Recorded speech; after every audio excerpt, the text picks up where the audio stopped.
मराठी मॅट्रिमोनीवर मिळतो सगळ्यात जास्त चॉईस। मराठी मॅट्रिमोनीने लाखो स्थळं जुळवली आहेत। यापेक्षा चांगली गोष्ट काय असू शकते? मराठी माणसांची नंबर 1 चॉईस मराठी मॅट्रिमोनी। आज आमचे मित्र महाराष्ट्र नवनिर्माण सेनेचे शहर अध्यक्ष आणि त्यांच्या बरोबर असणारे सर्व सहकारी, मनोज घरतजी आणि त्यांच्या बरोबर असणारे सर्व सहकारी, खरं तर ही सर्वजण मित्रत्वाच्या नात्याने भारतीय जनता पार्टी पक्षामध्ये यांनी प्रवेश केलाय। चर्चा अनेक असतात, परंतु मित्र बरेच दिवस वेगवेगळ्या ठिकाणी राहू शकत नाही।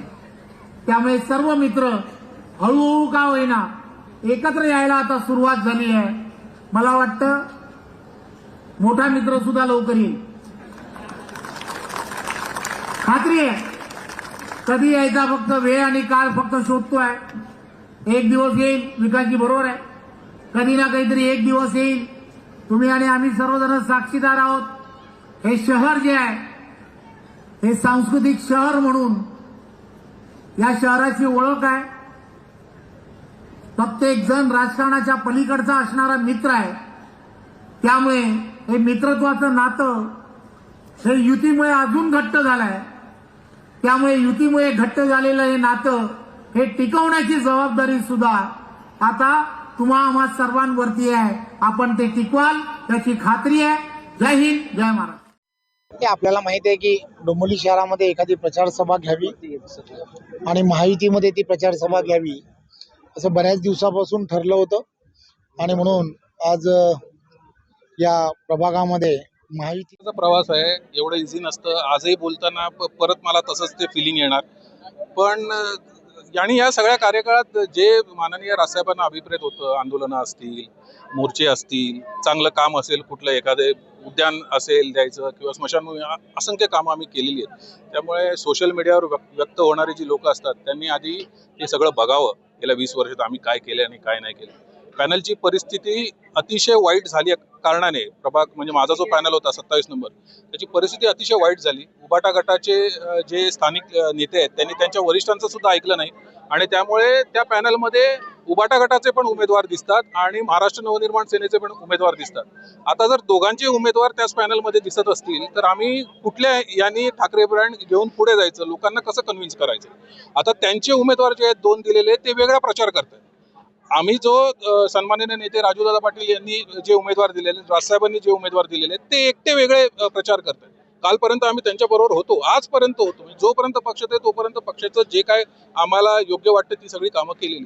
पण जर प्रचारच वेगवेगळे होणार असतील तर कुठल्या अर्थाने आणि कुठल्या ताकदीवरती ते पॅनल लढवायचं असा सगळ्या सहकाऱ्यांनी विचार केला। ठाकरे गटाचे जिल्हा अध्यक्ष आहेत यांनी सगळा गोळ घातला असं दीपेश म्हात्रे पण यांनी म्हटलं की त्यांच्या ऑडिओ क्लिप वगैरे ज्या व्हायरल झाल्या पैसे घ्यायचे, त्यामुळे हा पॅनल तुटला का? Yes, of course. आणि हा एकच पॅनल असा नाहीये की ज्याच्यामध्ये मनसेचा पण उमेदवार दिसतोय लोकांना आणि उबाटाचे पण उमेदवार, शिवसेना उबाटाचे पण उमेदवार दिसत आहेत। अशा बरेच 31 पॅनल आहेत टोटल। अशा बरेच ठिकाणी हे दोन्ही उमेदवार समोरासमोर दिसत आहेत। असं असताना आम्ही कुठल्या यांनी लोकांसमोर झालं काय? तर स्पेसिफिक नावं तुम्हाला सगळ्यांना माहिती आहेत, मी कोणाचं नाव घेऊन त्याच्यावर टीका टिप्पणी करणार नाही। उबाटाचे जे स्थानिक नेतृत्व आहे इथे डोंबिवली शहरातलं, त्यांच्यामुळे या झालेल्या घोळ आहेत आणि त्यांना वरिष्ठांनी सांगून सुद्धा, म्हणजे शिवसेना उबाटा गटाच्या वरिष्ठांनी सांगून सुद्धा त्यांनी ते काही अर्ज मागे घेतले नाहीत। त्यामुळे ही सगळी संजय राऊतांनी तुमच्यावर मोठा आरोप केलाय की काही कोटी पैसे आपण घेतले, खरं काय हे?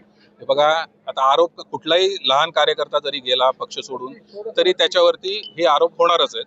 त्या आरोपांना आम्ही भीक घालत नाही। मी जे केलेलं आहे, मी माझ्या आई वडिलांना सांगितलेलं आहे, मी जे काय केलेलं आहे ते माझ्या सहकाऱ्यांना माहिती आहे। त्यामुळे मला कुठल्याही आरोपांना मी भीक घालत नाही। संजय राऊतने असं सांगितलं की एवढे पैसे निघाले की डोळे बाहेर निघाले, अशा प्रकारचं। संजय राऊत खूप मोठे नेते आहेत, त्यांच्यावर बोलण्या इतका मी काय मोठा कार्यकर्ता किंवा नेता नाही। त्यांना जे आरोप करायचे ते त्यांनी खुशाल करावेत। मी आज भारतीय जनता पक्षामध्ये प्रवेश घेतलेला आहे, राष्ट्रीय पक्ष आहे। कुठेतरी चांगलं काम आमच्या हातून, आमच्या सगळ्या सहकाऱ्यांच्या हातून माननीय रवींद्र चव्हाण साहेब यांच्या नेतृत्वाखाली आम्ही करू अशी आम्हाला 100% खात्री आहे। मनात दडपण होतं? दडपण असं नाही, मी परत एकदा सांगतो की 20 वर्ष जेव्हा तुम्ही एखाद्या संघटनेसाठी म्हणजे 2005-06 जेव्हा सुरू झालं हे सगळं सन्माननीय राजसाहेबांचा प्रवास, तेव्हापासून आम्ही आहोत. त्यामुळे ते थोडंसं छाती जड होणार, डोळ्यात पाणी येणार, या सगळ्या गोष्टी होणार. ते ते आहे, ते बट नॅचरल आहे, ते होणार. पण ठीक आहे, सहकाऱ्यांचं पण ऐकणं ही हे आहे. कारण त्यांनीच बिचाऱ्यांनी माझ्यासाठी एवढी मेहनत घेतली, माझ्यासाठी मी आलो इथे, शहराध्यक्ष होऊ शकलो, नगरसेवक होऊ शकलो. हे सगळं सहकाऱ्यांमुळेच होत असतं, पक्षाच्या वरिष्ठांमुळेच होत असतं. त्यामुळे कुठेतरी ते जड अंतःकरण 100%. किती जण तुम्ही या पक्षात गेला आणि भाजप पक्षच का तुम्ही निवडला? राष्ट्रीय स्तरावरचा पक्ष आहे. कसं आहे, आज कल्याण डोंबिवली महानगरपालिकेच्या निवडणूक आहे. केंद्रामध्ये भारतीय जनता पक्षाचं सरकार आहे, एनडीए प्रणित. राज्यामध्ये महायुतीचं सरकार आहे. भारतीय जनता पक्ष हा मोठा भाऊ या नात्याने तिथे काम करतोय. असं असताना जर आम्हाला निधी हवा असेल कल्याण डोंबिवली महानगरपालिकेला, तर ते केंद्रच देऊ शकतं किंवा राज्यच देऊ शकतं.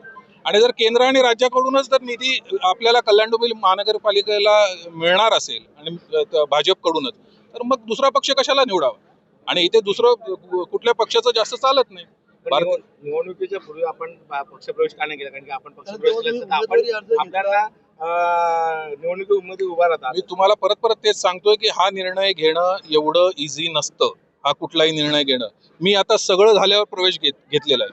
म्हणजे आता 48 तास पण राहिलेले नाहीयेत प्रचाराला. तिकीट मिळणं किंवा काय हा तर प्रकारच राहिलेला नाहीये. हे सगळं झाल्यावरती मी प्रवेश घेतलेला आहे. त्यामुळे तिकिटासाठी गेलो, मला तिकीट पाहिजे होतं, हे याच्यासाठी काय मी गेलेलो नाहीये. मला आता सहकाऱ्यांच्या भावना जपणं हे फार आवश्यक होतं. त्याच्यासाठी हा निर्णय. नेमकं आता भाजपमध्ये तुम्हाला काय पद देण्यात आले, काय जबाबदारी घेण्यात? जी जबाबदारी दिलेली आहे. कसं आहे, मी 2005-06 पासून राजसाहेबांसाठी काम करतो. तेव्हा मला पहिलं पद 2008 साली, म्हणजे जवळपास 2 ते 2.5 वर्षानंतर मी विभाग अध्यक्ष झालो होतो. मला चांगलं आठवते, सगळ्या चांगल्या मेमरीज पण आमच्या आहेत पक्षाबरोबर. त्यामुळे जे काही पद देतील कार्यकर्ता म्हणून आम्ही काम करू. पण आता एकीकडे पाहिलं तुम्ही कार्यकर्ता म्हणून काम करण्याचं सांगतात. आता रवी चव्हाण यांनी एक विधान केलेलं आहे की मोठे भाऊ पण येतील. काय वाटतं, ते कोण आहेत मोठे भाऊ? ते आता दादांना विचारावं लागेल तुम्हाला. तुमच्याकडे बघून त्यांनी नाही, आता त्यांचे किती मोठे भाऊ ओळखीचे आहेत हे मला माहिती नाही. तुमच्या पक्षातले अजून काही लोक येणार आहेत? येणार असतील ना. आता शेवटी तुमच्या किती संपर्क? काय नाही, मी बाबा कोणाला फोन केलेला नाही. मी काय कोणाला कॉल करणार पण नाही. माझ्या बरोबर जे नेहमीचे आहेत, माझे 30-35-40 सहकारी जे एकदम क्लोज आहेत, त्या लोकांनी तू जिथे जाणार, आपण जो निर्णय घेतला तो एकत्र घेतलेला. तुमच्या जवळचे मनविषय शहराध्यक्ष मात्र तिकडेच राहिले, त्याच्याबद्दल काय सांगा? काय नाही, तो ज्याचा त्याचा प्रश्न आहे ना. त्यांचा निर्णय त्यांनी घ्यायचा आहे. मी कोणाला जबरदस्ती करू शकत नाही की चलच माझ्या बरोबर, कितीही जवळचा मित्र असला तरी. जसं दादांनी आता सांगितलं, रविदादांनी, हे आमचे मित्रच आहेत. मनोज गरत हे आहेत, बरेच दिवसापासून चालू होतं. मराठी मॅट्रिमोनीवर मिळतो सगळ्यात जास्त चॉईस. मराठी मॅट्रिमोनीने लाखो स्थळं जुळवली आहेत. यापेक्षा चांगली गोष्ट काय असू शकते? मराठी माणसांची नंबर 1 चॉईस मराठी मॅट्रिमोनी.